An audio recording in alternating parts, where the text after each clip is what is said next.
আসসালামু আলাইকুম এভরিওয়ান। আজকের ইফতারে প্রথমে নিয়ে নিয়েছিলাম খেজুর আর নিয়ে নিয়েছিলাম বিটরুট। বাবারে বাবা, জীবনের প্রথম আমি বিটরুট খেলাম আর এটা যে এত বাজে খাইতে। এরপরে মুখে স্বাদ ফিরে আনার জন্য নিয়ে নিয়েছিলাম মহসিনের সে তেহারি, আর সাথে অনেকগুলো সালাদ নিয়ে নিয়েছিলাম আর কাঁচামরিচও নিয়েছিলাম। আমি এখানে আস্তা কাঁচামরিচ, তারপর কুচি কুচি করা কাঁচামরিচ নিয়ে নিয়েছিলাম, আর সাথে বিরিয়ানি, পেঁয়াজ তো থাকবে মাস্ট। এরপর আমি নিয়ে নিয়েছিলাম বিখ্যাত খাবার, মানে তেহারির সাথে মুড়ি। এই খাবারটা না আমি পুরান ঢাকার একজনের কাছ থেকে শিখছি, মানে আমার এক বড় ভাইয়ের কাছ থেকে শিখছিলাম পুরান ঢাকার।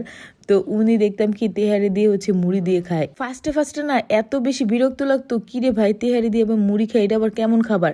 কিন্তু ফার্স্টে যেদিন আমি ট্রাই করছি, আমার একদম মানে বিশ্বাসটাই একদম অর্জন হয়ে গেছে আর কি, ভাঙে নাই।